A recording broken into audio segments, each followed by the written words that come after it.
السلام عليكم ورحمة الله تعالى وبركاته. بسم الله الرحمن الرحيم. ரியாது ஸாலிஹீன் பாடம் 438. இந்த பாடத்தில் பாபுன் ஃபி ஆதாபில் மஜ்லிசி வல் ஜலீசி என்ற தலைப்பின் கீழ் வரக்கூடிய ஹதீஸுகளை பற்றி நாம் பேசிக்கொண்டிருக்கிறோம். அல்ஹம்துலில்லாஹ், நம்முடைய ஜாமியா ரகீப் எஜுகேஷனல் ட்ரஸ்டின் மூலமாக பல தீன் சம்பந்தப்பட்ட சேவைகளையும் பல துன்யா சம்பந்தப்பட்ட சேவைகளையும் நாம் செய்து கொண்டிருக்கிறோம். இந்த சேவைகள் எவ்வித தொய்வின்றி தொடர்ந்து நடைபெறுவதற்காக நீங்கள் துஆ செய்யுங்கள், இன்னும் ஆதரவு தாருங்கள். நன்மையில் ஒன்று சேருவோம், முந்திக் கொள்வோம். உங்களுடைய நன்கொடைகளை எங்களுக்கு நீங்கள் வழங்க விரும்பினால் எங்களுடைய பேங்க் அக்கவுண்ட் டீட்டெயில்ஸ், வங்கி முகவரிகள் இங்கு கொடுக்கப்பட்டிருக்கிறது. இது அல்லாமல் இங்கு QR ஸ்கேனும் கொடுக்கப்பட்டு இருக்கிறது. இதன் மூலமாக நீங்கள் ஸ்கேன் செய்தும் உங்களுடைய நன்கொடைகளை எங்களுக்கு நீங்கள் தாராளமாக வழங்கலாம். அல்லாஹு தஆலா உங்கள் வாழ்நாளை மென்மேலும் பரக்கத்தானதாகவும் செழிப்பானதாகவும் ஆக்கி வைப்பானாக. ஆமீன் ஆமீன் யா ரப்பல் ஆலமீன். இப்பொழுது இந்த பாடத்தில் நாம் பேசக்கூடிய தலைப்பு என்பது சபைகளில் திக்ரும் ஸலவாத்தும் என்பதாக அமைகின்றது. நம்ம ஒரு சபையை கூட்டுகின்றோம். ஒரு சபையில் அமரக்கூடிய சமயத்தில் அந்த சபையில் அல்லாஹுவை நினைவு கூறக்கூடிய திக்ரும் ஸல்லல்லாஹு அலைஹி வஸல்லம் அவர்கள் மீது ஸலவாத்து சொல்லுதலும் எந்த அளவிற்கு முக்கியம், அப்படி சொல்லுதல் என்பது அது எந்த அளவிற்கு சிறப்பு மிக்க எத்தகைய பாக்கியத்தை தரக்கூடியதாக இருக்கின்றது என்பதையெல்லாம் கற்றுத்தரக்கூடிய பாடமாக தான் இந்த பாடம் என்பது நமக்கு அமைகின்றது. அல்ஹம்துலில்லாஹ். இப்போ நம்ம கிதாபை பார்ப்போம். 11வது ஹதீஸ், 835வது ஹதீஸ். இந்த ஹதீஸானது யாரை தொட்டும் அறிவிக்கப்படக்கூடிய ஹதீஸாக இருக்கின்றது என்றால், வான் அபி ஹுரைரத ரதியல்லாஹு அன்ஹு, சய்யிதுனா அபூ ஹுரைரா ரதியல்லாஹு அன்ஹு அவர்களை தொட்டும் அறிவிக்கப்படக்கூடிய ஹதீஸாக இந்த ஹதீஸ் என்பது இருக்கின்றது. கால அவர்கள் சொன்னார்கள், கால ரசூலுல்லாஹி ஸல்லல்லாஹு அலைஹி வஸல்லம், அல்லாஹுடைய தூதர் ஸல்லல்லாஹு அலைஹி வஸல்லம் அவர்கள் சொன்னதாக சய்யிதுனா அபூ ஹுரைரா ரலியல்லாஹு அன்ஹு அவர்கள் சொன்னார்கள். ஸல்லல்லாஹு அலைஹி வஸல்லம் சொன்னாங்களாம், மா மின் கௌமின், ஒரு கூட்டம் என்பது இல்லை, யகூமூன மின் மஜ்லிஸின், ஒரு சபையிலிருந்தும் எந்திரிக்கக்கூடியவர்களாக ஒரு கூட்டம் இல்லை, லா யذ்குரூன அல்லாஹ தஆலா ஃபீஹி, அந்த மஜ்லிஸில் உயர்ந்த அந்த அல்லாஹ்வை திக்ர் செய்தவர்களாக நினைவு கூறியவர்களாக ஒரு மஜ்லிஸ் இருந்து எழும்புவது இல்லை, இல்லா காமு அன் மிஸ்லி ஜீஃபத் ஹிமாரின். ஜீஃபத்னு சொன்னா அழுகக்கூடிய நிலை, அதாவது ஒரு உடல் அழுகி போகுதா இல்லையா, அப்படி இந்த அழுகக்கூடிய அந்த நிலைக்கு தான் ஜீஃபத்னு சொல்லுவாங்க. அந்த அழுகிறதுக்கு நெருக்கமாக கூடிய நிலை. அப்போ ஒரு செத்த ஒரு கழுதை, ஒரு அழுகி போகக்கூடிய ஒரு கழுதையை போல அவர்கள் எழுந்தே தவிர அவர்கள் எழும்ப மாட்டார்கள், ஒரு கூட்டம் எழும்புவது கிடையாது என்று ஸல்லல்லாஹு அலைஹி வஸல்லம் அவர்கள் சொல்லித் தருகிறார்கள். இன்னும் வகானலஹும், இன்னும் அவர்களுக்கு ஆகிருக்கும் ஹஸ்ரத்தன், ஹஸ்ரத் என்பதும் ஆகிருக்கும், அதாவது கைசேதம், அல்லாஹ்வின் புறத்திலிருந்து கைசேதம் என்பதும் அல்லாஹ்வின் புறத்திலிருந்து ஒரு அதாபும் அவர்களுக்கு ஒரு குறையும் இருக்கக்கூடியதாக இருக்கும் என்று ஸல்லல்லாஹு அலைஹி வஸல்லம் அவர்கள் சொல்லித் தரக்கூடிய ஹதீஸாக இந்த ஹதீஸ் என்பது இருக்கின்றது. அப்ப என்ன சொல்றாங்க, ஒரு சபையில ஒருவன் அல்லாஹ்வை நினைவு கூறாமல் இருக்கக்கூடிய ஒரு கூட்டம் இருக்குதுன்னு வச்சுப்போம். அப்ப அந்த சபையில் அல்லாஹ்வை நினைவு கூறவில்லை என்று சொன்னால் அவர்கள் ஒரு செத்து போன, ஒரு அழுகி போன ஒரு கழுதையினுடைய உடலை போல என்று ஸல்லல்லாஹு அலைஹி வஸல்லம் அவர்கள் சொல்கிறார்கள். அப்ப அந்த அளவிற்கு அவன் மோசமானவன், அப்ப அந்த அளவிற்கு அவன் இருக்கக்கூடியவனாக இருப்பான் என்பதை நமக்கு கற்றுத்தரக்கூடியவர்களாக இருக்கிறார்கள். அப்ப இங்க அல்லாஹ்வை நினைவு கூறாததால் மாத்திரம் இந்த காரணம் கிடையாது. ஷரஹ்ல நமக்கு சொல்லித்தராங்க, ஹமீர் எதற்காக இந்த கழுதையோடு ஒப்பிட்டு ஸல்லல்லாஹு அலைஹி வஸல்லம் அவர்கள் சொன்னார்கள் என்றால், அவன் அந்த சபையில் வீண் பேச்சில் மூழ்கி அறிவை பயன்படுத்தாத ஒரு முட்டாளாக இருப்பான் என்று ஷரஹ்ல சொல்லித்தராங்க. அப்போ அந்த சபையில அங்க இருக்கக்கூடிய செய்திகளை அவன் கேட்க மாட்டான், நல்ல செய்திகளை எடுத்துக்கொள்ள மாட்டான், சபையில நல்ல கருத்தை சொல்ல மாட்டான். அங்க உட்கார்ந்து அவன் வீண் பேச்சு பேசக்கூடியவனாக இருப்பான். தன்னுடைய அறிவை மழுங்க வைக்க இருக்கக்கூடிய அறிவான பேச்சு கிடையாது, வெறும் வீண் பேச்சை அவன் பேசக்கூடிய ஒரு மூடன் என்று ஷரஹ்ல நமக்கு சொல்லித்தரக்கூடியவர்களாக இருக்கிறார்கள். அதனால்தான் ஸல்லல்லாஹு அலைஹி வஸல்லம் அவர்கள் கழுதையோடு ஒப்பிட்டார்களாம். இன்னும் அடுத்து சொல்றாங்க ஒகானலகும் ஹஸ்ரத், இன்னும் அவர்களுக்கு ஹஸ்ரத் என்பதும் இருக்கும், அல்லாஹ்வின் புறத்திலிருந்து ஒரு குறைபாடு என்பதும் இருக்கும், கைசேதம் என்று சொல்லலாம். அப்போ எந்த அளவிற்கான கைசேதம்னா ஷரா சொல்றாங்க, அது மீட்க முடியாத அளவிற்கான ஒரு கைசேதம். அந்த பாக்கியத்தை அவன் பெற்றுக்கொள்ளவே முடியாது, சில சான்ஸ் ஒரு தடவை தான் இருக்குன்னு சொல்லுவாங்க இல்லையா, அதே மாதிரி அவனுக்கான வாய்ப்பு அது தட்டி போய்விடும், அதை அவன் எப்பொழுதுமே அவன் மீட்டிக் கொள்ள முடியாது. இன்னும் சொல்றாங்க அந்த கைசேதம் என்பது இம்மையிலும் இந்த உலகத்திலேயும் அவனுக்கு இருக்கும், மறு உலகத்திலேயும் அவன் கைசேதப்படக்கூடியவனாக இருப்பான். அல்லாஹ்வுடைய முன்னிலை நிற்கும் பொழுதும் அவனுக்கு கைசேதம், இந்த உலகத்துல வாழும் பொழுதும் அவனுக்கு கைசேதம் என்று நமக்கு ஷரஹ்ல அருமையாக சொல்லித் தரக்கூடியவர்களாக இருக்கிறார்கள். இப்ப இந்த விஷயத்தை தான் இந்த ஹதீஸ்ல ஸல்லல்லாஹு அலைஹி வஸல்லம் அவர்கள் சொல்லித் தருகிறார்கள். பாருங்க, ரவாஹு அபூ தாவூத பி இஸ்னாதின் ஸஹீஹின், ஸஹீஹான சனதுகளை கொண்டு இமாம் அபூ தாவூத் ரஹ்மத்துல்லாஹி அலைஹி என்பவர்கள் இந்த ஹதீஸை அறிவித்தார்கள் என்று சொல்லித் தராங்க.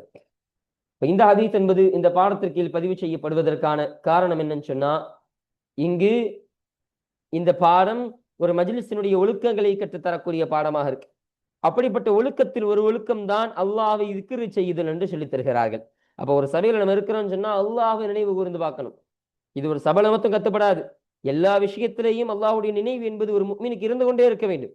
அல்லாஹ்வை நினைக்காத ஒரு நொடி என்பது நம்முடைய வாழ்க்கையில் இருக்கக்கூடாது. அப்ப அப்படி இருக்க ஒரு அருமையான ஒரு சபையில் இருக்கும் சமயத்திலேயும் அங்கேயே தன்னுடைய சிந்தனையில் அவன் மூழ்கிக் கொள்ளாமல் அல்லாஹ்வை சிந்திக்க வேண்டும், அல்லாஹ்வை துதிபாட வேண்டும் என்பதை கற்றுத்தரக்கூடிய ஹதீஸாக இந்த ஹதீஸ் இருக்கு. அப்ப அல்லாஹ்வை துதிபாடுதல் என்பதும் ஒரு மஜ்லிஸினுடைய ஒழுக்கத்தில் கட்டுப்பட்ட ஒன்று என்பதை இதன் மூலம் ஸல்லல்லாஹு அலைஹி வஸல்லம் அவர்கள் சொல்லித் தருகிறார்கள். அப்ப இந்த கருத்தின் காரணமாக தான் இந்த ஹதீஸ் என்பது இந்த பாடத்திற்கு பதிவு செய்யப்படுவதற்கான காரணமாக இது அமைகின்றது. இப்ப அடுத்தபடியாக பாருங்க, 12வது ஹதீஸ், இன்னும் 836வது ஹதீஸ். வான்ஹு, இந்த ஹூடைய தமீர் இதற்கு முந்தைய ஹதீஸினுடைய அறிவிப்பாளரான அந்த அபூ ஹுரைரா ரலியல்லாஹு அன்ஹு அன்னவர்களை பார்த்து மீறுது. அப்போ சையதுனா அபூ ஹுரைரா ரலியல்லாஹு அன்ஹு அன்னவர்களை தொட்டு அறிவிக்கப்படக்கூடிய ஹதீஸாக இந்த ஹதீஸும் இருக்கு. அன் நபி ஸல்லல்லாஹு அலைஹி வஸல்லம், நபி ஸல்லல்லாஹு அலைஹி வஸல்லம் அன்னவர்களை தொட்டு அவர்கள் அறிவித்தார்கள். கால ஸல்லல்லாஹு அலைஹி வஸல்லம் அன்னவர்கள் சொன்னார்கள், மா ஜலஸ கௌமுன் மஜ்லிஸன், ஒரு கூட்டம் ஒரு சபையில் அமராது, லம் யذ்குருல்லாஹ, இப்பங்க லம் யذ்குருல்லாஹுன்னு போட்டிருக்காங்க, இது தவறு நிஸ்காபல, லம் யذ்குருல்லாஹ ஃபதஹ என்பது வரணும், அதுதான் சரி. அப்ப லம் யذ்குருல்லாஹ, அல்லாஹ்வை லம் யذ்குருல்லாஹ தஆலா ஃபீஹி, அந்த சபையில் அந்த உயர்ந்த அந்த அல்லாஹ்வை நினைவு கூறாத நிலையில் ஒரு மஜ்லிஸில் ஒரு கூட்டம் அமராது. வலம் யுஸல்லு அலா நபியிஹிம் ஃபீஹி, இன்னும் அந்த சபையில் அவர்களுடைய நபியான முஹம்மது ஸல்லல்லாஹு அலைஹி வஸல்லம் அவர்கள் மீது ஸலவாத்தும் அவர்கள் சொல்ல மாட்டார்கள். இல்லா கான அலைஹிம் திரத்துன், அவர்கள் மீது திரத் என்பது ஆகியிருந்தே தவிர என்று சொல்கிறார்கள். திரத் என்று சொன்னால் நக்ஸு என்று சொல்கிறார்கள், நுக்ஸான் ஒரு குறைபாடு, அல்லாஹ்வின் புறத்திலிருந்து குறைபாடு என்பது அவர்கள் மீது ஆகியிருந்தே தவிர அந்த கூட்டம் ஒரு மஜ்லிஸில் அமராது என்று ஸல்லல்லாஹு அலைஹி வஸல்லம் அவர்கள் சொல்லித் தருகிறார்கள். அப்ப இங்கேயும் மேல் சொல்லப்பட்ட அதே கருத்து தான், ஆனா கூடுதல் ஸலவாத்தை இணைக்கிறார்கள். அப்போ ஒரு சபையில ஒரு கூட்டம் எப்படி அமருது, அவர்கள் அல்லாஹ்வை நினைவு கூறாத நிலையில் அமர்கிறார்கள், அல்லாஹ்வை சிந்திக்கிறதே கிடையாது, திக்ர் செய்கிற துதிபாடுதலே கிடையாது. இரண்டாவது, அவர்கள் நபியின் மீது ஸலவாத்தும் சொல்லவில்லை, ஸலவாத்தும் சொல்லாத நிலையில் அவர்கள் அமர்ந்தார்கள் என்று சொன்னால் அல்லாஹ்வின் புறத்திலிருந்து ஒரு குறைபாடு என்பது அவர்களுக்கு ஏற்படக்கூடியதாக இருக்கும் என்பதை இங்கு ஸல்லல்லாஹு அலைஹி வஸல்லம் அவர்கள் சொல்லி காட்டக்கூடியவர்களாக இருக்கிறார்கள். அதனாலதான் நம்ம எப்படிப்பட்ட ஒரு சிறப்புக்குரிய சபையை நம்ம எடுத்துக்கொண்டாலும் சரி, அல்லாஹ் ரசூலுக்கான ஒரு இஸ்லாத்திற்குரிய ஒரு சபை எப்படிப்பட்ட சபையா இருந்தாலும் சரி, நம்ம அந்த சபையில அல்லாஹ்வையும் ரசூலையும் நினைவு கூறக்கூடியவர்களாக ஆகுவோம். பாருங்க, ஒரு ஃபாத்திஹாவை நம்ம தொடங்குவோம், அந்த ஃபாத்திஹா முடிச்ச உடனே அங்க நம்ம துஆ ஓதி அங்க அந்த துஆவில ஸலவாத்தையும் நம்ம சேர்த்துக் கொள்வோம். அப்ப திக்ரும் ஸலவாத்தும் என்பது ஒரு சபையில வந்து விடுமா? அப்ப இதுதான் நம்முடைய சுன்னத்து வல் ஜமாஅத்தினுடைய கொள்கையாக இருக்கு. அப்ப இங்க இருந்து இந்த ஆதாரத்தை எடுத்துக்கொள்ளலாம். அப்ப அதை தான் இங்க ஸல்லல்லாஹு அலைஹி வஸல்லம் அவர்கள் சொல்லி தராங்க. இன்னும் சொல்றாங்க பாருங்க, ஃபஇன் ஷாஅ, இன்னும் அல்லாஹ் நாடிவிட்டால் அஸபஹும், அவர்களை தண்டித்து விடுவான். வஇன் ஷாஅ, இன்னும் அல்லாஹ் நாடிவிட்டால் அஃபர லஹும், அவர்களுக்கு மன்னித்து தந்து விடுவான் என்று ஸல்லல்லாஹு அலைஹி வஸல்லம் அவர்கள் சொல்கிறார்கள். அவர்கள் எப்படிப்பட்டவர்கள், அந்த அப்படிப்பட்டவர்களுடைய நிலையை ஸல்லல்லாஹு அலைஹி வஸல்லம் அவர்கள் சொல்கிறார்கள். என்ன சொல்றாங்க? அப்ப அவர்கள் அல்லாஹ் நாடினால் என்று சொன்னால், அப்ப அவர்களை அல்லாஹ் வேதனைப்படுத்த வேண்டும் என்று நாடிவிட்டால் அல்லாஹ் அவர்களை வேதனை செய்வான். அதான் சொன்னாங்க, அஸபஹும், அவர்களுக்கு அல்லாஹ் வேதனையை கொடுப்பான். வஇன் ஷாஅ கஃபர லஹும், இன்னும் அல்லாஹ் அவர்கள் ரஹமத்தை செய்ய வேண்டி அல்லாஹ் அவர்கள் மீது இரக்கம் கொண்டு விட்டான் என்று சொன்னால் அவர்களை அல்லாஹ் மன்னித்து விடுவான் என்று ஸல்லல்லாஹு அலைஹி வஸல்லம் அவர்கள் சொல்கிறார்கள். அப்ப அல்லாஹ்விற்கு அந்த 2 உரிமைகளும் இருக்கின்றது என்பதை இங்க நமக்கு கற்றுத்தராங்க. அப்போ அல்லாஹ் நம்மள தண்டிக்கலாம், தண்டிக்காமல் இருக்கலாம் அப்படின்னு சொல்லி நம்முடைய மஜ்லிஸ்கள்ல திக்ர் ஓதாம மஜ்லிஸ் ஸலவாத் ஓதாம இருக்கலாமான்னு கேட்டா அப்படி முடியாது. ஏன்? அதுல ஒரு பிரச்சனை இருக்கு. அதுதான் அந்த திரத் என்ற வார்த்தை. அப்ப அந்த திரத்து, அதாவது அல்லாஹ்வின் புறத்திலிருந்து ஒரு குறைபாடு என்பது இருக்கின்றது என்று சொல்கிறார்கள் இல்லையா? அப்ப அல்லாஹ்வின் புறத்திலிருந்து ஒரு குறைபாடு இருக்குதுன்னா அது சாதாரண விஷயமா? அது சாதாரண விஷயம் கிடையாது. அதனால சொல்றாங்க, அப்படிப்பட்ட அந்த குறைபாடை பயந்து கொண்டு நம்முடைய மஜ்லிஸ்களில் திக்ரைகளையும் ஸலவாத்துகளையும் ஓதிக்கொள்ள வேண்டும் என்பதை இந்த ஹதீஸின் மூலம் ஸல்லல்லாஹு அலைஹி வஸல்லம் அவர்கள் கற்றுத் தருகிறார்கள்.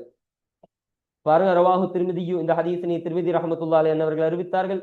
வகால, இன்னும் அவர்கள் சொன்னார்கள், ஹதீஸுன் ஹஸனுன், ஹஸனான ஹதீஸ் என்பதாக இந்த ஹதீஸினை திர்மிதி ரஹ்மத்துல்லாஹி அலைஹி அவர்கள் சொன்னார்கள். அப்ப இந்த ஹதீஸ் என்பது இந்த பாடத்திற்கீழ் பதிவு செய்யப்படுவதற்கான காரணம் என்னன்னு சொன்னா,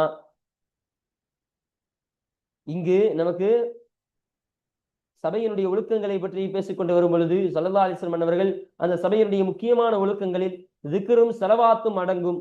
அதனால் உங்களுடைய சபைகளில் திக்ருகளையும் ஸலவாத்துகளையும் நீங்கள் ஓதிக்கொள்ளுங்கள் என்பதை இந்த ஒரு ஹதீஸின் மூலம் சொல்லித் தருகிறார்கள். அப்ப இந்த ஒரு கருத்தின் காரணமாக தான் இந்த ஹதீஸ் என்பது இந்த பாடத்திற்கீழ் பதிவு செய்யப்படுவதற்கான காரணமாக இது அமைகின்றது. இப்போ ஒரு கேள்வி வரலாம், இப்ப இந்த சபையில திக்ரு செய்வதும் ஸலவாத் ஓதுதலும் ஃபர்லா, அது ஃபர்லான ஒரு காரியமா, கடமையான காரியமா, இல்ல சுன்னத்தான காரியமா, இல்ல ஜாயிஸான காரியமான்னு கேட்டா அதற்கு இமாம் அவர்கள் கற்றுத்தரக்கூடிய விஷயம் என்னன்னு சொன்னா, இந்த ஹதீஸின் மூலமாக எழுதி தருகிறார்கள், ஒரு சபை என்பது நடந்தால் அந்த சபையில் ஸலவாத்தும் திக்ரும் மோதப்படுவது என்பது ஒரு வாஜிபான காரியம் என்பதை இமாம் அவர்கள் நமக்கு கற்றுத்தரக்கூடியவர்களாக இருக்கிறார்கள். அப்ப அது ஒரு வாஜிபான காரியம் என்பதையும் இந்த ஹதீஸின் மூலம் நமக்கு சொல்லித் தரக்கூடியவர்களாக இருக்கிறார்கள். இப்ப பாருங்க, அடுத்தபடியாக 13வது ஹதீஸ், இன்னும் 837வது ஹதீஸ். வஅன்ஹு, இந்த ஹதீஸும் சய்யிதுனா அபூ ஹுரைரா ரலியல்லாஹு அன்ஹு அவர்களை தொட்டும் அறிவிக்கப்படக்கூடிய ஹதீஸாக இருக்கின்றது.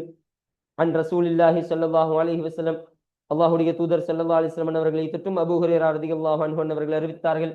قال ஸல்லல்லாஹு அலைஹி வஸல்லம் அவர்கள் சொன்னார்கள், மன் قعد மஅகதன், யார் ஒருவன் ஒரு இடத்தில் அமர்ந்தானோ, எத்தகைய நிலையில் லம் யذ்குரில்லாஹ தஆலா ஃபீஹி, அந்த அமரும் இடத்தில் உயர்ந்த அந்த அல்லாஹ்வை நினைவு கூறாத நிலையில் யார் அமர்ந்தாரோ, கானத் அலைஹி, அவனின் மீது ஆகிவிடும், மினல்லாஹி தரத்துன், அல்லாஹ்வின் புறத்திலிருந்து குறைபாடு என்பது அவனின் மீது ஆகிவிடும் என்று ஸல்லல்லாஹு அலைஹி வஸல்லம் அவர்கள் சொன்னார்கள். அப்ப மேல சொல்லப்பட்ட அதே மாதிரிதான், யார் ஒருத்தன் அல்லாஹ்வுடைய பெயரை சொல்லாம, அல்லாஹ்வை துதிபாடாமல், அல்லாஹ்வை நினைவு கூறாமல், திக்ரு செய்யாமல் அவன் ஒரு சபையில் இருந்தானோ அவனுக்கு அல்லாஹ்வின் புறத்திலிருந்து குறைபாடு என்பது ஏற்படும் சொன்னாங்க. இன்னும் அது மட்டும் கிடையாது,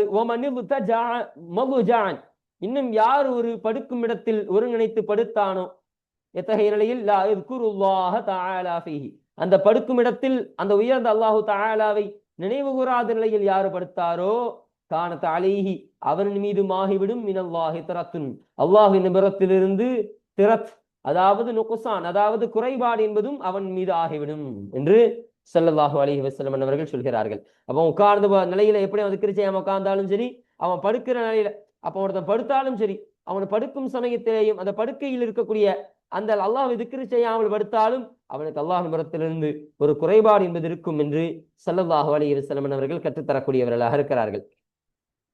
இந்த ஹதீஸினுடைய ஷரஹ்ல நமக்கு சொல்றாங்க, திக்ர் என்பது நவ்ஆனி, அது 2 வகைப்படும் சொல்றாங்க. ஒன்னு திக்ர் லிசானி, இரண்டாவது திக்ர் கல்பி என்று சொல்கிறார்கள். அப்ப அது 2 திக்ரில ஏதாவது ஒரு திக்ராவது நம்முடைய சபையில் வந்துவிட வேண்டும் என்று சொல்கிறார்கள்.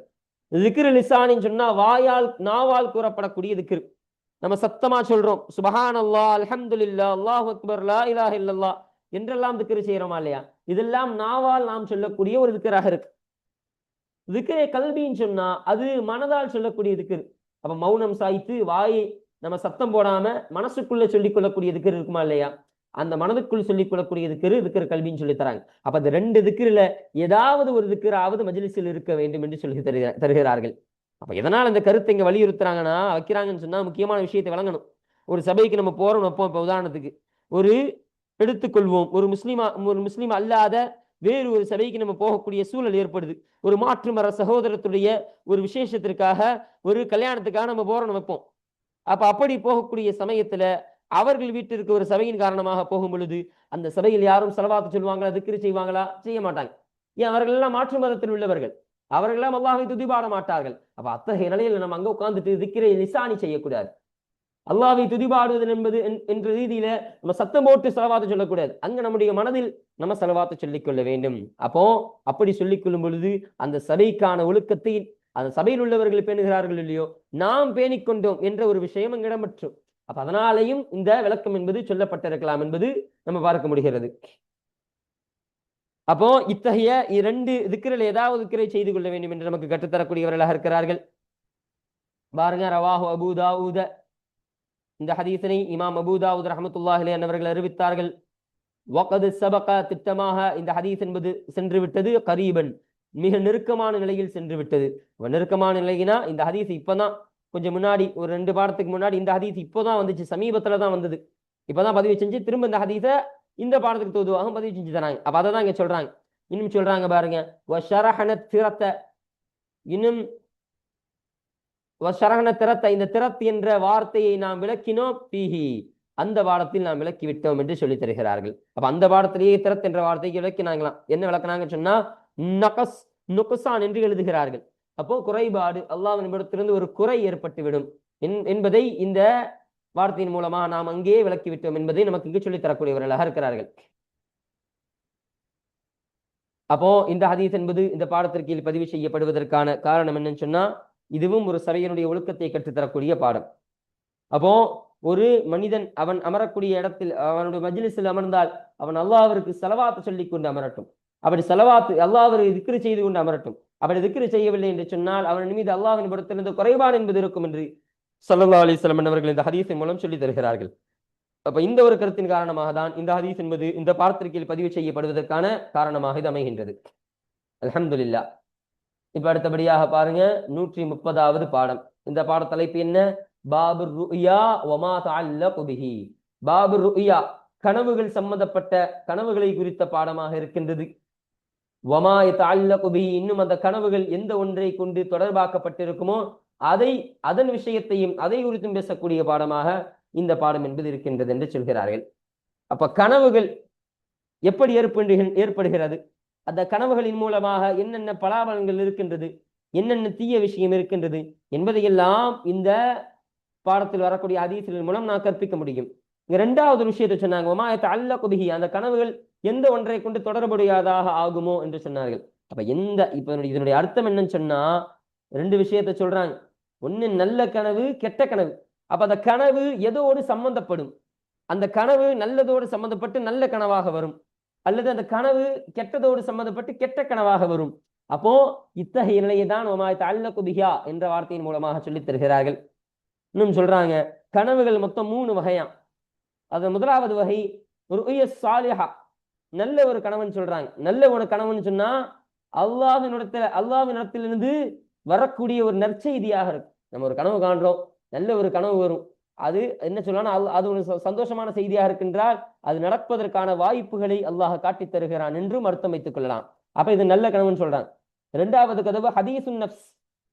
ஹதீசுன் நஃப்ஸ்னா இதுதான் அதிகமான நபர்களுக்கு ஏற்படக்கூடிய கனவு. அப்போ இது எப்படி, தன்னுடைய மனதோடு பேசிக்கொள்ளக்கூடிய ஒரு கனவு. மனதோடு பேசிக்கொள்வோம் அப்படின்னா என்னது, நம்ம தன்னைத்தானே நம்மளே இப்படி ஒரு நிகழ்வு நடக்கிற மாதிரி நம்முடைய மனதும் நினைத்துக் கொள்ளும், நம்ம மனது பேசிக்கொள்ளும். நம்முடைய நஃப்ஸ், அதாவது நம்ம உறங்கும் பொழுது நம்ம தான் தூங்குறோம், நம்மளுடைய ஜசது தான் தூங்குது, நம்முடைய உடல் உறுப்புகள் தான் தூங்குது, ஆனால் நஃப்ஸ் முழித்துக் கொண்டுதான் இருக்கும். அப்ப அந்த நஃப்ஸ் சில விஷயத்தை தன்னுடைய உள்ளத்தோடு உரையாடி கொள்ளும். அந்த உரையாடல் நமக்கு கனவாக பிரதிபலிக்குமா இல்லையா? அப்ப இந்த கனவு என்பது 2வது கனவு, ஹதீஸ் நஃப்ஸ்ன்னு சொல்றாங்க. இதுதான் பெரும்பாலாக வரக்கூடிய கனவாக இருக்கும். 3வது சொல்றாங்க தஹசீனு ஷைத்தான், ஷைத்தானுடைய தூண்டுதலுக்கான கனவு. அப்போ கெட்ட கனவு. அப்ப ஷைத்தான் சில தீய விஷயத்தை காட்டி நம்மளை பயமுடுத்துவான், தீய விஷயத்தை காட்டி நம்மளை வழிகெடுக்க செய்வான் அந்த கனவுல. அப்ப இப்படிப்பட்ட கனவு 3வது கனவு என்பதை நமக்கு சொல்லித்தராங்க. அப்ப அந்த 3 கனவுகளும் எதன் காரணமாக வருகின்றது, ஒவ்வொரு கனவும் எதை குறித்து வரக்கூடியதாக இருக்கும் என்பதை எல்லாம் விளக்கி தரக்கூடிய பாடமாக தான் இந்த பாடம் என்பது அமையும். இந்த பாடத்தில் வரக்கூடிய ஹதீசுகள் எல்லாம் இந்த கருத்தை வலியுறுத்தி வரக்கூடியதாக தான் இருக்கும் என்பதை பார்க்க முடிகிறது. இப்ப பாருங்க, கால் அல்லாஹு தஆலா, உயர்ந்த அல்லாஹு தஆலா சொன்னா, முஸன்னிஃப் அவர்கள் குர்ஆன் ஷரீஃப்ல இருந்து ஒரு ஆயத் அந்த பாடத்துக்கு தோதுவாக கொண்டு வராங்க. பாருங்க, وَمِنْ آيَاتِهِ மனாமுக்கும் பில்லைலி வன்னஹார் என்பதாக ஒரு ஆயத். அல்லாஹ் சொல்றான், ஒமின் ஆயாத்திஹி மனாமுக்கும், உங்களுடைய கனவுகள் ஆகிறது, ஒமின் ஆயாத்திஹி அல்லாஹுடைய அத்தாட்சிகளிலிருந்தும் உள்ளதாக இருக்கும், பில்லைலி வன்னஹாரி இரவில் காணக்கூடிய உங்களுடைய கனவுகளும் இன்னும் பகலில் காணக்கூடிய உங்களுடைய கனவுகளும். அப்ப நீங்க இரவுல கனவு காண்றீங்களோ இல்ல பகலில் கனவு காண்கிறீர்களோ, எல்லா கனவுமே அல்லாஹ்வின் புறத்திலிருந்து அல்லாஹுடைய அத்தாட்சிகள் என்று அல்லாஹ் சொல்கிறான். அப்ப அல்லாஹுடைய அத்தாட்சிகள்லாம் அல்லாஹுதான் அந்த கனவை கொண்டு வருகிறான். அப்ப அல்லாஹுடைய நாட்டத்தின்படிதான் உங்களுடைய கனவு என்பது அமையக்கூடியதாக இருக்கின்றது என்பதை விவரித்து தரக்கூடிய ஆயத்தாக இந்த ஆயத் என்பது நமக்கு அமைகின்றது. பாருங்க, ரூம் 23 சூரத் ரூம்ல 23வது ஆயத்தாக பதிவு செய்யப்பட்டிருக்கின்றது என்பதை நமக்கு கற்றுத்தராங்க.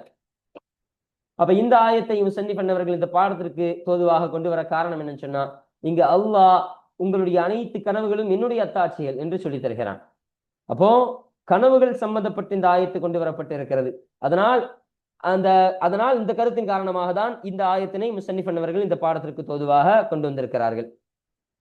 இப்ப அடுத்தபடியாக பாருங்க, 1வது ஹதீஸ், 838வது ஹதீஸ். وعن ابي هريره رضي الله عنه, சையதுனா அபூ ஹுரைரா ரலியல்லாஹு அன்ஹு அவர்களை தொட்டு அறிவிக்கப்படக்கூடிய ஹதீஸாக இந்த ஹதீஸ் என்பது இருக்கின்றது.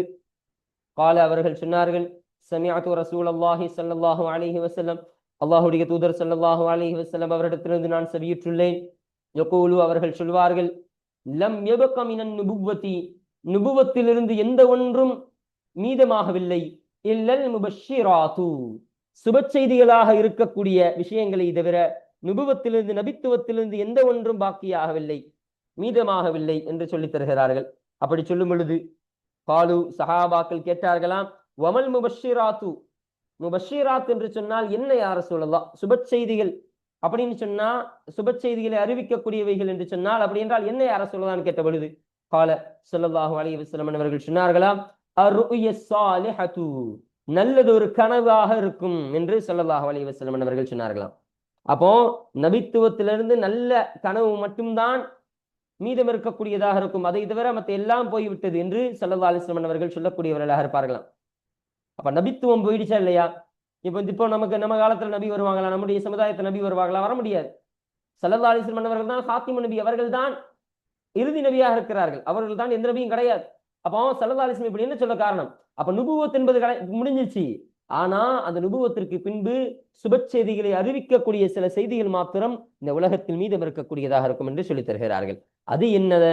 அதுதான் ருய்ய ஸாலிஹா, அதுதான் நல்லதொரு கனவு என்று ஸல்லல்லாஹு அலைஹி வஸல்லம் அவர்கள் சொல்லக்கூடியவர்களாக இருந்தார்களாம். இப்ப விளக்கத்தை பார்க்கும்போது தெளிவாக புரியும் ஏன் கனவுகளை சுப செய்தி என்று ஸல்லல்லாஹு அலைஹி வஸல்லம் அவர்கள் சொன்னார்கள் என்றால், காரணம் என்னன்னு சொன்னா, அது ஒரு அதிகமான கனவுகள் நமக்கு நற்செய்தியை வழங்கக்கூடியதாக தான் இருக்குமா. நல்ல கனவை தான் அல்லாஹ் ஒருவனுக்கு நிறைய தருவான், கெட்ட கனவை கம்மியாக குறைவாக தரக்கூடியவனாக தான் இருப்பானா. அப்ப இது ஒரு காரணம். 2வது, எச்சரிக்கைக்கான ஒரு கனவாக இருக்கும். அப்ப இப்படிப்பட்ட ஒரு எச்சரிக்கை என்பதை அல்லாஹ் தரக்கூடியவனாக இருப்பான். அப்ப இத்தகைய ஒரு விஷயம் உனக்கு நடக்க போகுது, நீ பார்த்து இருந்துக்கோ அப்படின்னு அல்லாஹ் கெட்ட கனவின் மூலம் அல்லாஹ் வலியுறுத்துவான் என்று சொல்கிறார்கள். 3வது, அல்லாஹ்வினுடைய அந்த இரக்கம், அதாவது நடக்க போவதை முன்னதாகவே அல்லாஹ் தெரிவித்து கொடுக்கக்கூடியவனாக இருப்பான். இப்படிப்பட்ட காரியம் என்னுடைய வாழ்க்கை நடக்க போகுது, இதற்கு நீ தயாராக இருந்துகொள் என்று அல்லாஹ் அதிகாரம் மீது வைத்திருக்கக்கூடிய இந்த இரக்கத்தின் காரணமாக கொண்டு வரக்கூடிய கனவு என்று சொல்கிறார்கள். அப்போ இது 3 பார்த்தாலும் இந்த 3லையும் ஒரு அக்கறை என்பது இருக்கும். முதல் காரணம், அதிக கனவுகள் நற்செய்தி, அதுல ஒரு அக்கறை இருக்கும். 2வது, எச்சரிக்கை கனவு, நம்ம பரிசுத்தமாக நம்ம இன்னும் பக்குவம் அடைய வேண்டும் என்று சொல்லிதான் அல்லாஹ் அந்த கெட்ட கனவு கொண்டு வரான். அப்ப அதுவும் நமக்கு சுப செய்தி தான். அந்த விதத்துல பார்க்கும்பொழுது அதுவும் நற்செய்தி தான். 3வது, நமக்கு நடக்க போத விஷயத்தை முன்னதாகவே தெரிவித்து அதற்காக நீ ரெடி ஆயிக்கப்பா அப்படின்னு அல்லாஹ் சொல்றான் இல்லையா? அப்ப இதுவும் சுப செய்தி. அப்போ இதனால்தான் ஸல்லல்லாஹு அலைஹி வஸல்லம் அவர்கள் இந்த சுப செய்தி, அதாவது இந்த கனவுகளை முபஷ்ஷிராத்து சுப செய்தி அறிவிக்கக்கூடியது என்று சொல்ல காரணம் இதுதான் என்பதை நமக்கு ஷரஹில அருமையாக கற்றுத்தரக்கூடியவர்களாக இருக்கிறார்கள். அல்ஹம்துலில்லாஹ். பாருங்க, ரவாஹுல் புகாரி, இந்த ஹதீஸனை புகாரி ரஹ்மத்துல்லாஹி அலைஹி அவர்கள் அறிவித்தார்கள். இந்த ஹதீஸ் என்பது இந்த பாடத்திற்கு பதிவு செய்யப்படுவதற்கான காரணம் என்னன்னு சொன்னா, இங்கு கனவுகளை பற்றி ஸல்லல்லாஹு அலைஹி வஸல்லம் அவர்கள் சொல்லும் பொழுது அதுவெல்லாம் நற்செய்திகளை அறிவிக்கக்கூடிய சுப செய்திகளை அறிவிக்கக்கூடிய ஒன்றாக தான் இருக்கும் என்று ஸல்லல்லாஹு அலைஹி வஸல்லம் அவர்கள் சொல்லி காட்டுகிறார்கள். அப்ப இந்த ஒரு கருத்தின் காரணமாக தான் இந்த ஹதீஸ் என்பது இந்த பாடத்திற்கு பதிவு செய்யப்படுவதற்கான காரணமாக இது அமைகின்றது. அல்ஹம்துலில்லாஹ். அப்போ இந்த ஹதீஸோட இந்த பாடத்தை நாம் நிவர்த்தி செய்து கொள்கிறோம். அப்ப இந்த பாடத்தில் படித்த அனைத்து ஹதீஸுகளையும் அனைத்து விஷயங்களையும் நம்முடைய வாழ்க்கையில் அமல் செய்யக்கூடிய தௌஃபீக்கை அல்லாஹ் தருவானாக. இன்ஷா அல்லாஹ் அடுத்த பாடத்தில் இந்த இரண்டாவது ஹதீஸை குறித்த செய்திகள், அதில் சொல்லப்படக்கூடிய விஷயங்களை குறித்து இன்ஷா அல்லாஹ் நாம் அடுத்த பாடத்தில் நாம் பேசுவோம். வாஹிர் தஅவானா அல்ஹம்துலில்லாஹி ரப்பில் ஆலமீன். அஸ்ஸலாமு அலைக்கும் வரஹ்மத்துல்லாஹி தஆலா வபரகாத்துஹு.